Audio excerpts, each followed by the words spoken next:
The history of Pennhurst Asylum reads like a chapter from a terrifying tale.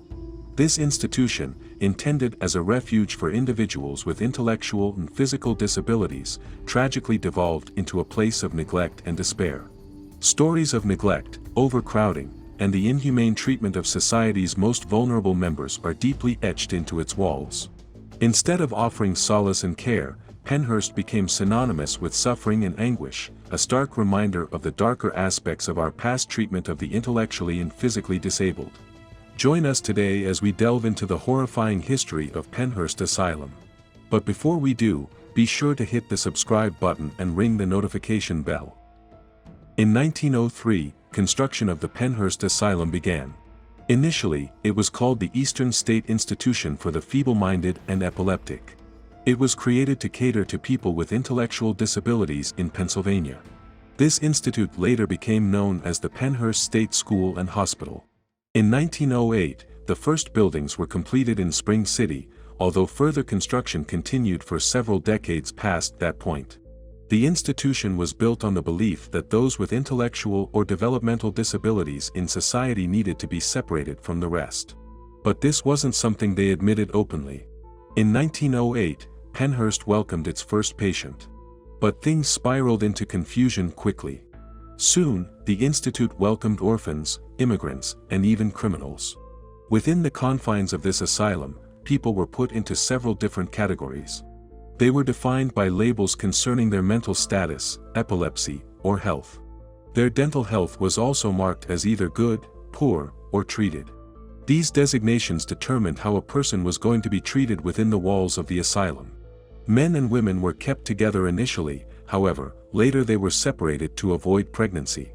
Within 4 years, the hospital was severely overcrowded. Things were on the brink of chaos, and many people ended up being abused in the process.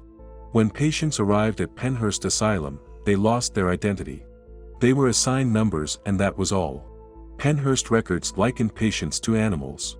They claimed that they could not be trained.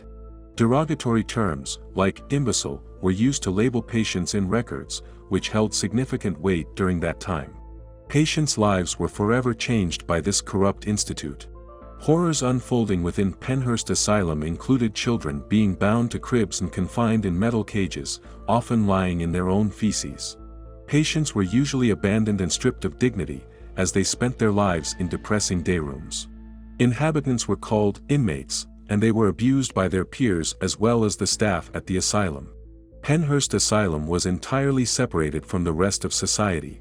The facility ran its own power plant, and the grounds were policed by their own people. They also produced their own food, and if they needed anything else, it was supplied by a railway line. This railway line was the only connection that the facility had with the rest of the world, and so, whatever atrocities went down in this place went unnoticed. Surprisingly, not many people seemed to be concerned with that. People on the other side of Pennhurst appreciated that they didn't have to interact with people who had intellectual disabilities.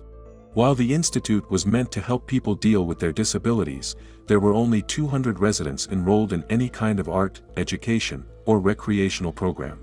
There was nothing else offered at the asylum to help them improve their condition. This was disappointing, especially when most of the patients were high-functioning to the extent that they could have improved with sufficient care. Overall, Pennhurst was suffering. They had a budget shortfall of $4 million and only had 9 doctors and 11 teachers on board. In 1968, Bill Baldini investigated the institute's questionable conditions. He later ran a 5-episode-long exposé on Philadelphia's TV 10. During his research, Baldini found that in the records there existed several patients who had no physical or intellectual disability but were still institutionalized. While he was in the facility, Baldini met a young boy who was blindfolded and separated from everyone else because of supposed misconduct. But why was this boy there in the first place? The reasons were unbelievable. His parents weren't fit enough to raise him, and there was no shelter for him anywhere else. As Baldini put his findings together, he exposed that there were at least 2,800 people living in the asylum at the time. Officially, the institute could only house a maximum of 1,500 patients. Because of the overcrowding, patients could be found huddled on the hard floors, all clad in flimsy hospital gowns. In the episodes that were aired on national television, patients were also seen rocking, pacing, and twitching. Some of the people had intense intellectual and physical disabilities. There was a clear lack of personal space, and the place sometimes got too loud and frightening. Adults and children were found bound to their cribs by their wrists and ankles. The facility also used blindfolds to confine and punish the patients. But there was one scene within the documentary that was truly horrifying. An unnamed physician recalled an encounter that he had with a patient who was a bully. This bully had victimized another patient, leaving him injured, and the physician felt that he had to do something about it. So, he asked his colleague if there was an injection that could cause discomfort to the bully as a punishment, without causing permanent harm. Eventually, he gave this injection to the bully. The question was clear in his tone: what else was he supposed to do? When an interviewer asked a patient what he would like most in the world, he said that he simply wanted to get out of Pennhurst. In the end, Baldini likened the unfortunate conditions within Pennhurst to a zoo. More secrets about this institute were yet to emerge 4 years later, in 1972, thanks to Potsdam Mercury's investigative report. High-functioning patients were mostly separated from the low-functioning patients, but often, they were placed in the same wards as a punishment. This actively put their lives in danger. Some patients were provoked on purpose, even when the staff knew that they would turn violent. When they did become aggravated, the patients were beaten to the point that some even became so disabled that they became bedridden. In fact, some of the patients died in the Pennhurst Asylum. In most news articles, the institute was referred to as the shame of Pennsylvania. Just a few years later, a major legal battle would begin, due to the mistreatment and abuse that occurred at the facility. It was known as Halderman vs. Pennhurst, a class action lawsuit. This case changed how people with disabilities were cared for by the state of Pennsylvania. Terry Lee Halderman, who had lived at Pennhurst, became a crucial part of this fight, even though she never expected herself to be in this position. Terry experienced a lot of abuse during her time there, which led her and her family to the courtroom. It all started when Terry visited her parents' home and they found unexplained bruises on her body. The court revealed the unsanitary and inhumane conditions inside Pennhurst, which violated the 14th Amendment. In the end, the district court's decision was a turning point. It was the first time a federal court ordered an institution to close to protect the constitutional right to community services. This decision had a big impact on the movement to move mental health patients from asylums to halfway houses or back with their families. It also showed that federal courts were more willing to oversee state institutions to protect people's rights.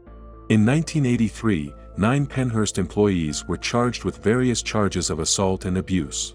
In 1987, Pennhurst was finally forced to shut down.